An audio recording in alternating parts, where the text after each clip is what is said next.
आप अपने आप से सवाल पूछिए, आपके लिए इम्पोर्टेंट क्या है? यीशु मसीह पर विश्वास या ये संसार की चीज़ें, विशेष करके संसार के धन दौलत और ऐशो आराम की चीज़ें? इसीलिए तो मैंने कई बार देखा, कई विश्वासी दुख नहीं सह सकते आज के समय में, गरीबी नहीं झेल सकते वे लोग, तकलीफ नहीं झेल सकते वे लोग, क्रूस उठाना वे लोग नहीं झेल सकते हैं, शिष्य बनना नहीं चाहते। और जो शिष्य बनना नहीं चाहता, अपना इनकार करके अपना क्रूस उठाकर यीशु मसीह का अनुसरण नहीं करना चाहता, ये वही लोग हैं जो इस संसार में मज़े करना चाहते हैं। और ये मज़े केवल संसार के बाहर ही नहीं, वे कलीसिया में भी मज़ा को ढूंढते हैं। कैसे? मैं बताता हूँ आपको। जब एक व्यक्ति की अंदर की अभिलाषाएं पूरी नहीं होती संसार में, वे लोग संसार को चर्च में लाके, चर्च में ही वे अपनी अभिलाषाओं को पूरी करने की हर तरीके से वे लोग कोशिश करते हैं। फॉर एग्जाम्पल, आज के समय में म्यूजिक को आप लीजिए। म्यूजिक, संसार का म्यूजिक अलग है, और ये अभिलाषा आजकल लोगों में है कि वो चर्च में भी क्या करें, उसी म्यूजिक को मेंटेन करके रखें। ये कौन है जो चर्च में भी मज़ा करना चाहते हैं? मैंने कई लोगों को देखा है जो चर्च में इसलिए नहीं आते हैं क्योंकि वहाँ पर उनके मन के अनुसार म्यूज़िक उनको नहीं प्राप्त होता। आपने कभी गौर किया? गौर करिए मेरे प्यारे भाई और बहन, पता चलेगा। कई लोग कलीसियाओं में बहुत उम्मीदें लेकर आते हैं। पता है कौन सी उम्मीद? कलीसिया में हमको मज़ा आएगा। वचन सुनने का इंटरेस्ट उनको नहीं आता। वे लोग कलीसिया में अलग अलग अलग अलग इच्छाएं या उम्मीदें लेकर आते हैं। कई लोग कलीसियाओं में अपने पेट को भरने के लिए आते हैं शारीरिक तौर पर। कई लोग कलीसिया में म्यूजिक सुनने आते हैं, इसीलिए वे वो लोग हैं जब तक गीत चलते हैं, म्यूजिक के साथ कुछ बाजा बजता है, तब तक वे लोग कलीसिया में बड़े आनंद होते हैं। इसलिए आजकल आप देखो कितने वर्शिप्स या कितने ये गीत गाने वाले बढ़ चुके हैं, बाइबल के शिक्षक हैं। अब आप बताइए ईमानदारी से, बाइबल के शिक्षक हैं? मुझे दुख होता है कि आजकल लोग म्यूजिक पर इतना ज्यादा महत्व देते हैं। आपको क्या लगता है परमेश्वर कोई म्यूजिक से कुछ लेना देना भी है? हम म्यूजिक का इस्तेमाल करते हैं परमेश्वर की महिमा के लिए, लेकिन दुख की बात है कई जो अपने आप को वर्शिप लीडर्स कहने वाले हैं, वे म्यूजिक का इस्तेमाल करते हैं अपने लिए। उनको जैसा अच्छा लगता है वैसा म्यूजिक वे लोग बजाते हैं और बजवाते भी। उनको यदि फिल्मी सॉन्ग्स पसंद है, वैसा म्यूजिक यदि पसंद है, वे चाहते हैं कि चर्च के जो गाने भी हों वैसी उसी धुन में या उसी म्यूजिक में बजें। क्यों? उनके अंदर की जो इच्छाएं हैं वो पूरी हो। समझ में आ रहा है? ये कौन है? आपको लगता है ये लोग मसीह हैं? इसलिए मुझे ये सारे जो वर्शिप लीडर्स हैं इनमें बहुत ज़्यादा मुझे टेंशन होता है। बहुत कम आपको ऐसे वर्शिप लीडर्स मिलेंगे आज के समय में जो सच में प्रभु के लिए गीत गाते हैं, प्रभु के लिए बजाते हैं। ज़्यादातर 99.9% आपको मिलेंगे आज के समय में ऐसे गीत गाने वाले। वे या तो अपने वॉइस का प्रचार कर रहे हैं या फिर हो सकता है वे अपने टैलेंट वहां पर दिखा रहे हैं, वे अपने म्यूजिक के द्वारा अपना ही एंटरटेनमेंट वे लोग कर रहे हैं। वे एंटरटेनर्स हैं आज के समय में, वे लोग वर्शिपर्स थोड़े हैं। वे लोग वर्शिपर्स नहीं हैं, एंटरटेनर्स हैं। और एंटरटेनर्स मतलब आप सिंगर्स को देखिए, वे लोग क्या एंटरटेन करते हैं। 1 घंटे 2 घंटे 3 घंटे लगातार वे लोग एक के बाद एक गीत गाते रहेंगे और लोग तालियां बजाते रहेंगे, हाथों को उठाते रहेंगे। वैसे ही कुछ आजकल आप देखते हैं वर्शिप के नाम पर अपने अंदर की अभिलाषाओं को वे लोग उजागर करते हैं। वे बस एंजॉय करना चाहते हैं और उसका क्या नाम देते हैं? हमको इसमें संतुष्टि मिलती है। तुमको मिलता होगा, प्रभु को मिलता है क्या? प्रभु को मिलता है क्या? और कई बार हदें भी हम लोग पार कर जाते हैं म्यूजिक के चक्कर में। अब आप जैसे इसको समझना चाहते हैं समझिए मेरे प्यारे भाई और बहन, क्योंकि मुझे पता है प्रभु से यदि आप प्रेम रखने वाले हैं तो ये बातें आपको भी दुखित करेंगी, क्योंकि ये बातें प्रभु को दुखित करती हैं। याद रखिएगा, उन सारे वर्शिप लीडरों से मैं कह रहा हूं, आपसे, प्रभु आपके गीतों का, आपके म्यूजिक का भूखा नहीं है। समझ में आ रहा है? जैसा कि आपको लगता है। इसलिए हे worship leaders, so called worship leaders, असली वर्शिप के बारे में यदि आपको थोड़ा भी समझ है, थोड़ी भी अक्ल है उसके बारे में, तो समझिए बाइबल के अनुसार एक सच्ची वर्शिप, सच्ची आराधना केवल यही है कि हम अपने इस शरीर को जीवित बलिदान कर दे प्रभु की इच्छा के लिए, ताकि पवित्र आत्मा हम में होकर इस शरीर के द्वारा अपनी इच्छा को पूरी कर सके। ये है आराधना। आप जो कर रहे हैं वो गीत गा रहे हैं, स्तुति कर रहे हैं बस। इसलिए इन गानों के इस समय को आप आराधना का नाम ही मत दें। कई लोग देते हैं आराधना का समय चल रहा है। क्या है आराधना? गीत गाना? गीत गाना आराधना होता है? क्या लगता है आपको आराधना? बाइबल को हम पढ़ते नहीं है प्रॉपर। आराधना ये नहीं है। आराधना में सैक्रिफाइस होता है, बलिदान होता है। जब कभी भी आप अपनी इच्छा का बलिदान करते हैं परमेश्वर की इच्छा को पूरी करने के लिए, आपने आराधना किया प्रभु की। लेकिन कई विश्वासी हैं जो आज कलीसियाओं में आ जाते हैं, उनको लगता है आराधना मतलब आराधना में है छुटकारा, आराधना में है चंगाई। सुना है कभी आपने ये गाना? कई पेंटिकॉस्टल्स का ये बहुत अच्छा गाना होता है।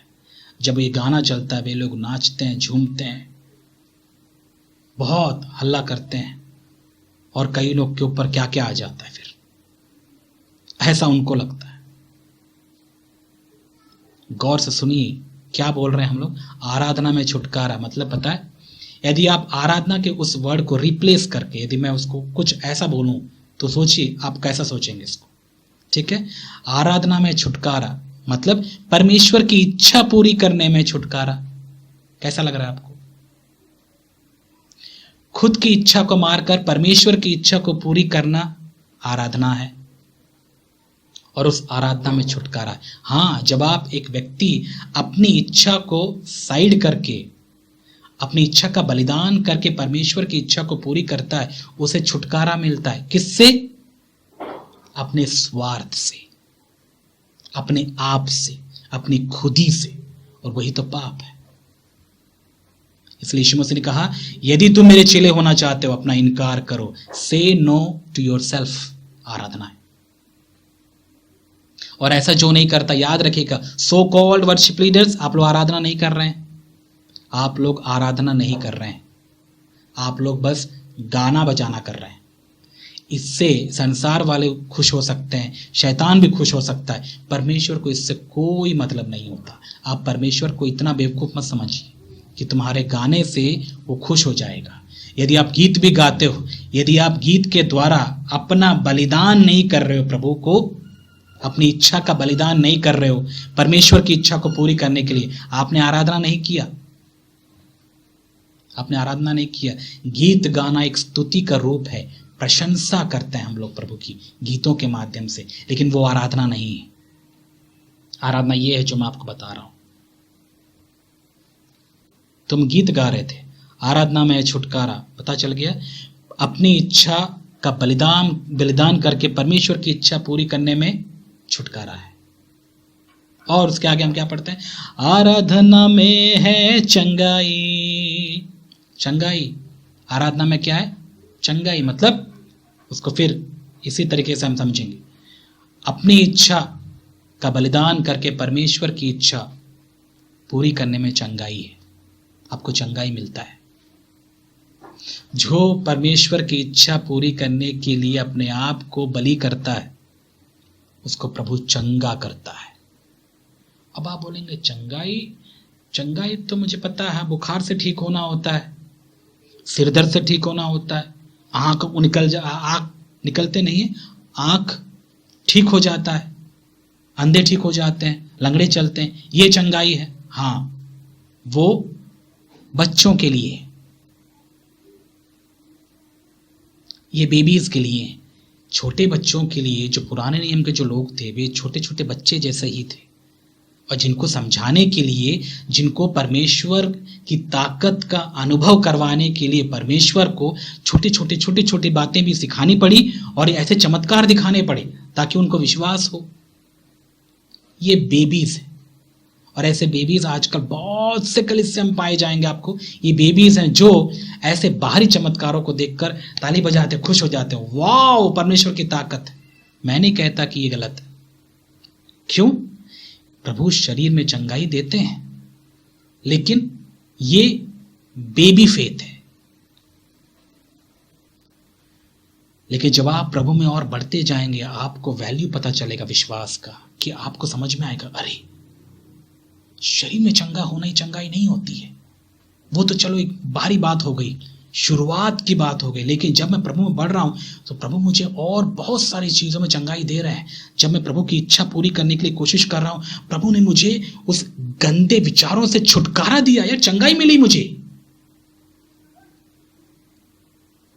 चंगाई मिली, मुझे प्रभु ने मुझे छुटकारा दिया उससे। मैं जकड़ा हुआ था, बीमार था मैं अपने आत्मा में, लंगड़ा था मैं, प्रभु के वचन के अनुसार नहीं चल पा रहा था, प्रभु की इच्छा पूरी नहीं कर पा रहा था। चंगाई मिली। कैसे? आराधना करके। आराधना मतलब परमेश्वर की इच्छा को पूरी करने के लिए मैंने अपना बलिदान किया, तब मुझे चंगाई का अनुभव हुआ। और कई लोग छुटकारा और चंगाई पता है क्यों नहीं प्राप्त कर पाते हैं? वो यही वजह से कि उनको लगता है चंगाई और छुटकारा गीत गाने से उनको प्राप्त होगा, इसीलिए वो बजा बजा के पूरा ढोलक फोड़ डालते हैं और ऐसा करके वे लोग आराधना करते हैं और वेट करते हैं, कहाँ आया नहीं, आत्मा नहीं आया प्रभु। ऐसा ही तो है। एलिया के समय में भी कुछ ऐसे ही लोग थे जिनको लगता है, ऐसे विश्वासी आज भी हैं, वही बाल के विश्वासी जैसे। उनको क्या लगता है, चीखने से, चिल्लाने से, ढोल बजाने से पवित्र आत्मा उनके ऊपर आएगा। उनको ऐसा लगता था। बाल के समय में आपको याद है, एलिया के समय में कुछ ये याजक थे बाल के, वे लोग बाजा बजा बजा कर, हल्ला कर करके वे लोग बहुत कुछ किए और ज्यादा कुछ नहीं बना तो वे काटना शुरू कर दिया अपने आप को। लेकिन क्या हुआ? अरे आग छोड़ो, चिंगारी तक नहीं आई। लेकिन वे लोग सेटिस्फाई हो गए, नाच कूद के बोले मुझे तो अच्छा लगा भाई। अच्छा लगने से नहीं हुआ, आग आया, आग आया, ये इंपॉर्टेंट है। उसके बाद हम देखते हैं एलिया घुटनों में आकर वेदी को संवारते हुए घुटनों में आया और बस कुछ क्षण की प्रार्थना उसने की। पता उसने क्या किया? उसने अपने आप को परमेश्वर की इच्छा के लिए समर्पित कर दिया। रियल वर्शिप, आराधना। और इसीलिए पवित्र आत्मा आया, आग उतरी स्वर्ग से। कई लोग हैं, कई विश्वासी हैं जिनके ऊपर पवित्र आत्मा अभी तक नहीं आया, जो अभी तक प्रभु की आत्मा से नहीं भरे हैं। कलीसियाओं में जा रहे होंगे, वचन भी सुन रहे होंगे, लेकिन कभी भी उन्होंने अपने अंदर पवित्र आत्मा का अनुभव नहीं किया, क्योंकि उनके ऊपर आया ही नहीं। पवित्र आत्मा जब आएंगे तो कैसा आएंगे? जब हम वचन सुनते हैं, पवित्र आत्मा उतरेगा ना, फिर अंदर आएगा, फिर हमारे साथ पवित्र आत्मा रहता है। ये अनुभव उन्होंने कभी प्राप्त ही नहीं किया। क्यों? क्योंकि वे अपनी इच्छा के अनुसार चलना उनको अच्छा लगता है। प्रभु की इच्छा के लिए अपनी इच्छा को वे लोग बलिदान नहीं कर सकते। ऐसे लोगों के जीवन में कभी पवित्र आत्मा आपको देखने को नहीं मिलेगा। कभी पवित्र आत्मा के गुण या पवित्र आत्मा का काम उनके जीवन में आपको नहीं दिखेगा। वे लोग चीखने चिल्लाने वाले होंगे कलीसियाओं में, लेकिन प्रभु का काम या प्रभु का आत्मा उनके जीवन में नहीं दिखता। इसीलिए धोखा ना खाएं। मैं विशेष करके उन लोगों से बोल रहा हूं जो आराधना को कुछ इस तरीके से लेते हैं, इस तरीके से वो लोग समझते हैं गीत गाना स्तुति है मात्र। मेरे प्यारे भाई और बहन, गीत गाना चाहिए, गीत गाइए, प्रभु की स्तुति करिए, उसकी प्रशंसा कीजिए, इसको आराधना का नाम मत दीजिए। आराधना आप कहीं भी कर सकते हैं। याद रखिएगा, मैं सिंपल से फिर ये बात दोहरा रहा हूं, आराधना का मतलब अपनी इच्छा का बलिदान कर प्रभु की इच्छा को अपनाना और उसको करना, यही है आराधना। आज से आपका जो ये पर्सपेक्टिव है आराधना का, विचार है, बदल जाना चाहिए। ऐसे मैं आराधना करने की पूरी इच्छा करता हूं। अब आप नहीं मत बोले कि मैं गीत नहीं गाता हूं, मैं भी गीत गाता हूं, लेकिन मैं स्तुति के लिए गीत गाता हूं, प्रभु की प्रशंसा करता हूं गीत गाकर। और मैं उन वर्शिप लीडर्स को बता रहा हूं जो म्यूजिक लवर्स होते हैं, याद रखिएगा, अपने गंदे म्यूजिक के द्वारा चर्च के लोगों के ध्यान को अब खींचिए मत। हमारे कलीसिया में भी हम लोग गीत गाते हैं, प्रभु की स्तुति करते हैं, लेकिन मैं इस बात को हमेशा ध्यान देता हूं, यदि कोई भी म्यूजिक या कोई भी म्यूजिकल इंस्ट्रूमेंट लोगों को प्रभु की तरफ से वहां से ध्यान हटाकर अपनी ओर लेकर जाता है, मैं उस म्यूजिक को बंद कर देता हूं। मैं ऐसा ही करता हूं कलीसिया में। हो सके तो म्यूजिक ही बंद करवा दो, लेकिन वो म्यूजिक चर्च का प्रभु नहीं बन सकता। और जो म्यूजिक के लिए आते हैं वो एंटरटेनर्स हैं, और जो म्यूजिक होने की वजह से चर्च में आते हैं वे लोग म्यूजिक लवर्स हैं, प्रभु के लवर्स नहीं है। लोग ऐसे लोग ना आए तो ही अच्छा है। ऐसे लोगों को आप किसी सिनेमा थिएटर में भेज दीजिए, एंटरटेन होके आ जाएंगे वे लोग। आजकल प्रभु का वचन सीखने के लिए है ना, बड़े बड़े हॉल बुक नहीं किए जाते हैं, वहां पर वर्शिप, सो कॉल्ड वर्शिप्स होता है, वहां पर कॉन्सर्ट्स होते हैं, और इन कॉन्सर्ट्स को नाम दे दिया जाता है हाँ महोत्सव, ये वो दुनिया भर का वर्शिप, आराधना, लाइव वर्शिप, सब कुछ ये वर्शिप। उनके जीवनों को जाके देखिए, एक नंबर के लालची होते हैं, स्वार्थी होते हैं, अपना ही काम देखने वाले होते हैं, अपनी इच्छा पूरी करने के लिए दूसरों का भी गला काटने वाले होते हैं। लोग प्रभु से बिल्कुल प्रेम नहीं रखने वाले होते हैं। कैसे रह रहे हैं मेरे प्यारे भाई और बहन। अब हम ये सारी चीजें देख रहे हैं, क्या हम परख नहीं पाते इन चीजों को? परखिए, अब समय है आंखें खोलने का। परखिए, देखिए, दूर रहिए, ये वर्शिप नहीं होता। और यदि घटिया म्यूजिक आपके कलीसियाओं में बजता है और वो म्यूजिक कई विश्वासियों के ध्यान को अपनी तरफ खींचता है, यदि आप पास्टर हैं जो सुन रहे हैं, मैं आपसे कहना चाहता हूं, कैसे आप ये बात बर्दाश्त कर सकते हैं बताइए?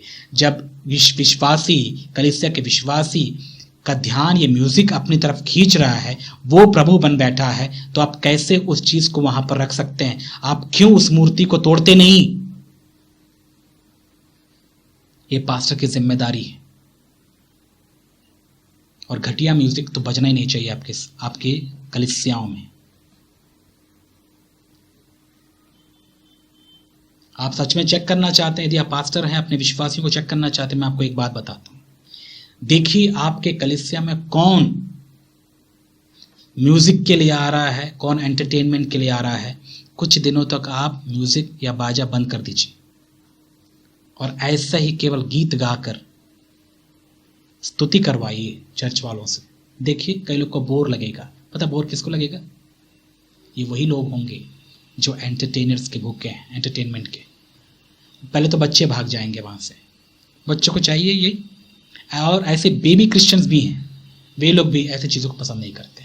उनको धमाकेदार वर्शिप चाहिए, जहाँ हल्ला हो, चीखना हो, चिल्लाना हो, वही उनके लिए वर्शिप है। ये वही बाल या उस समय एलिया के समय में रहने वाले जैसे लोगों के विचारधारा रखने वाले लोग हैं। यहाँ तक कि एलिया को भी ऐसे ही लगा था कि जब बहुत ज़्यादा एक तूफान सा आएगा, चट्टानें तड़केंगी, वहां पर परमेश्वर की आवाज आएगी। याद रखिएगा, परमेश्वर की आवाज ऐसे नहीं होती है।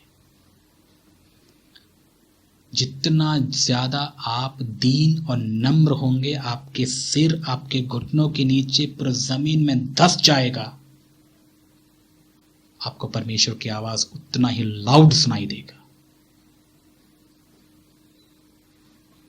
परमेश्वर की आवाज हमको दीनता और नम्रता में सुनाई देती है। जितना हम दीन और नम्र हैं, परमेश्वर की आवाज उतना ही लाउड सायरन जैसे आपको सुनाई देगा। जितना ही आप अकड़े हुए हैं, प्रभु का आवाज सुनाई नहीं देगा। वह अकड़ ही है तो आपके लिए सबसे बड़ा रुकावट है। और ऐसा ही हुआ, एलिया के बारे में हम पढ़ते हैं, जब अपने आप को झुका लिया, जमीन तक चला गया, तब उसको पवित्र आत्मा की आवाज़, परमेश्वर की आवाज़ सुनाई दी। प्रभु ने उससे बात किया।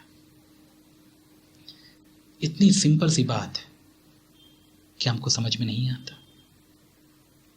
समझिए मेरे प्यारे भाई और बहन, ये बातें मैं अपने दिल से कह रहा हूँ कि आप समझिए, क्योंकि प्रभु चाहते हैं कि हम इन दिनों में प्रभु के सही वचन को समझें, विश्वास हमारा सही हो, ताकि हम विश्वास के द्वारा इस संसार में जी पाएं जैसे प्रभु की इच्छा है, जैसे परमेश्वर को महिमा मिले, वैसा जीना हमारा कर्तव्य है, हमारा फर्ज है, हमारी जिम्मेदारी है।